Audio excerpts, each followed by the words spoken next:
Estamos chegando a mais uma aula do nosso curso Economia para Investidores e hoje o tema é política fiscal. Então vamos entender o contexto de por que política fiscal pode ser interessante para que o investidor consiga compreender os seus próprios investimentos. A grande questão é que muitas decisões do governo, eles afetam a economia. E uma vez que eles afetam a economia, vão afetar também a maneira como a gente se posiciona em relação aos nossos investimentos. E quais são essas decisões governamentais? A gente chama isso de políticas econômicas e elas são três. E as políticas econômicas nada mais são do que assim, conjunto de ações que o governo adota para controlar a inflação, para fazer o PIB crescer, para diminuir taxa de desemprego, para realizar melhor distribuição de renda entre a população. Ou seja, as políticas econômicas visam interferir na economia de forma que eu consiga algum objetivo, seja controlar a inflação, crescer PIB ou melhorar a renda da população daquele país. E quais são essas políticas econômicas? Nós vamos dividi-las em três partes. Será a política fiscal, a política monetária e a política cambial. Nós vamos falar sobre todas essas políticas ao longo do nosso curso. No final tem um card que leva esse curso com todas as aulas gratuitas lá para você assistir, mas hoje nós vamos falar especificamente sobre política fiscal. Bom, vamos lá falar sobre política fiscal com um exemplo. Eu inventei um país aí chamado Gastolândia, e esse país somente possui um tributo, um imposto ali para arrecadar. Né? Não é igual a gente aqui no Brasil que tem um montão de tributos. Nessa Gastolândia a gente só tem um tipo de tributo. E esses tributos são a única fonte de receita do país, né? É como entra dinheiro para o país poder gastar. As despesas de Gastolândia, como assim, salários de funcionários públicos, gastos com educação, saúde, obras de infraestrutura e outras mais, são pagas com essas receitas advindas dos tributos. Só que tem mais um tipo aí de despesa que a gente está separando aqui, que nós vamos falar que são as despesas de dívidas que esse país faz. Você certamente conhece, por exemplo, o Tesouro Direto aqui no Brasil. O que significa o Tesouro Direto? O governo federal, né, através do Tesouro Nacional, emite títulos em que você está emprestando dinheiro para o governo e lá no vencimento o governo vai te devolver o dinheiro mais juros. Então, quando o país emite títulos públicos, ele está, na verdade, se endividando porque ele vai pagar juros. E aqui na Gastolândia também não é diferente. As contas do país aí no último mês, obviamente fictícias, são de tributos arrecadou 100 milhões, do valor monetário que seja de Gastolândia, vou imaginar que fosse reais também, e as despesas foram 92. Então, aqui nós temos o que a gente chama de superávit.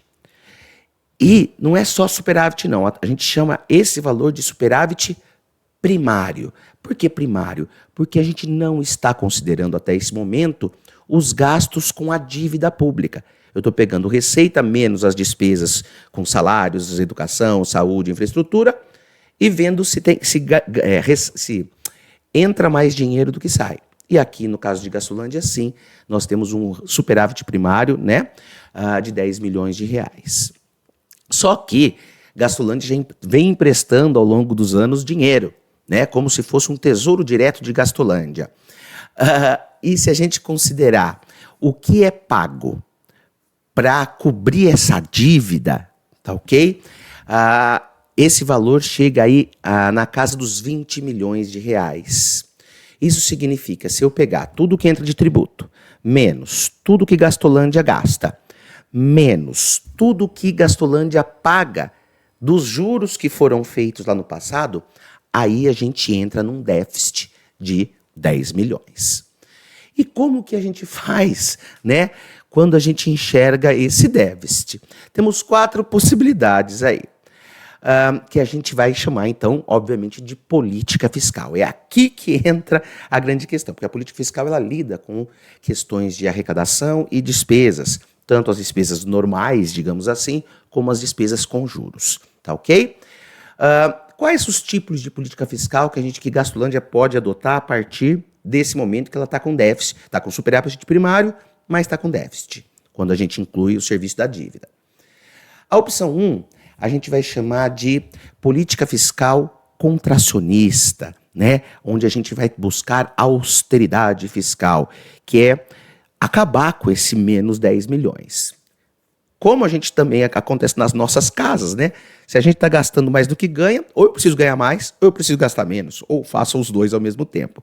Num país, significaria ou eu aumentar tributos, o que seria bastante impopular, ou cortar despesas, o que diminui o que o governo consegue entregar para a população. Então pense, num momento assim que está perto de uma eleição, uma política contracionista seria pouquíssimo eleitoral, apesar de, em tese, ser bastante interessante para o país, para não se endividar muito mais e a gente pagar essa conta lá no futuro. Na opção 2, nós temos o que a gente chama de política fiscal expansionista, né? Em que a gente ou quer manter tudo o que está ou vai gastar mais ainda. Então, já está gastando, né? Já está tendo um déficit das contas públicas e não estou nem aí. Eu emito mais títulos de dívida, vou aumentar ainda mais esse déficit para eu poder gastar mais, sem aumentar tributo. Tá ok? Então eu me endivido ainda mais para o futuro. Tá ok? Então significa uma política expansionista. A outra possibilidade seria que hoje em dia aqui no Brasil, graças a Deus a gente não tem mais essa possibilidade, assim, não está mais aplicando isso, que seria emitir novas moedas, né? Emitir moeda nova. O Banco Central pode emitir mais moeda, isso parece uma mágica, mas isso sempre foi foco...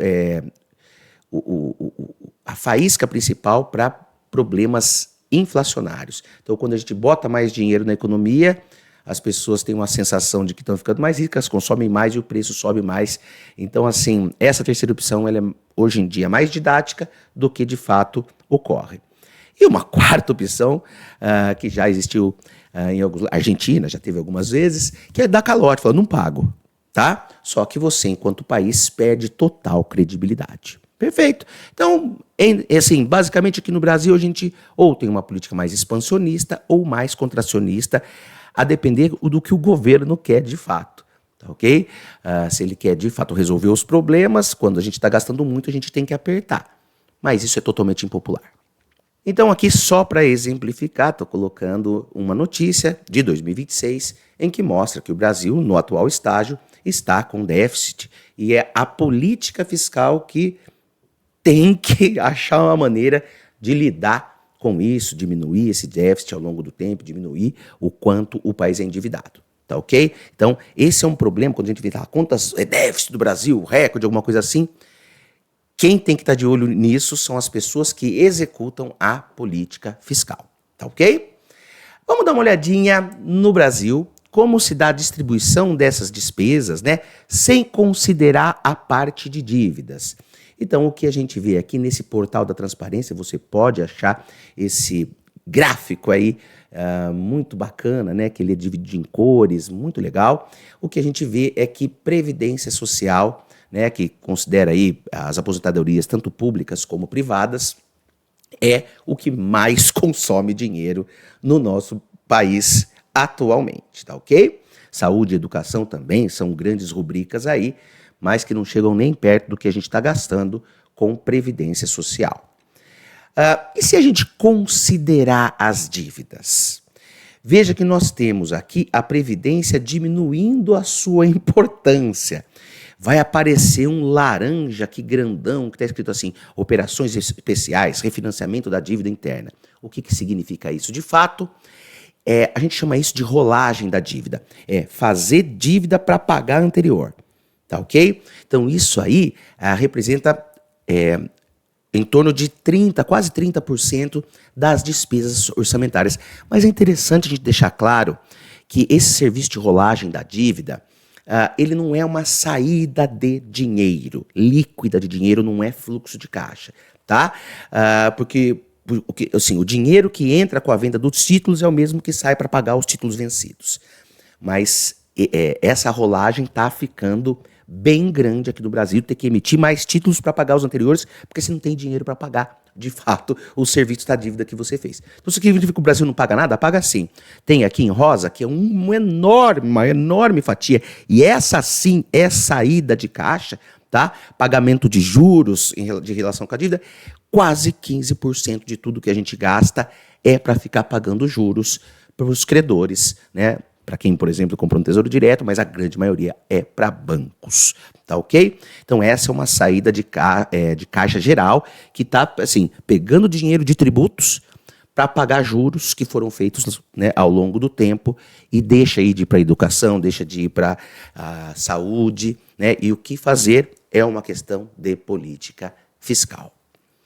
Então, a conclusão é assim, o país, né, se somarmos tanto a parte de rolagem de dívida como o real pagamento de amortização e juros, é um país que gasta muito com isso. O país é um país que boa parte do que se arrecada é gasto com pagamento de juros, o que não é bom nem para um país, nem para a gente dentro da nossa casa, com o nosso orçamento pessoal.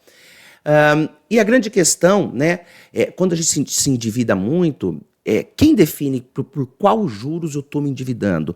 No caso aí do país, é o Conselho de Política Monetária, né, composto ali por integrantes do Banco Central.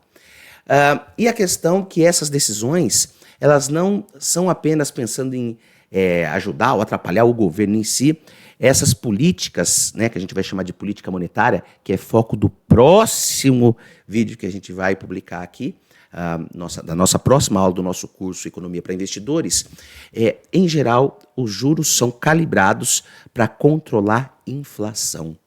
Então, veja, a gente já começa a ver um trade-off aqui. A política monetária mexe nos juros e isso, obviamente, tem um impacto na parte fiscal do país, porque quanto maior for a taxa de juros definida pelo Copom, maior vai ser os juros que a turma que é responsável por política fiscal vai ter para fazer aquelas rolagens de dívida e pagamentos e emitir novas dívidas. Tá ok? Então a gente já vai começando a entender esses cenários econômicos, essas políticas econômicas, para que a partir dessas informações nós possamos investir melhor o nosso dinheiro. Tá ok? Se gostou, deixa um comentário que eu quero saber de você o que você está achando do nosso curso Economia para Investidores. Forte abraço.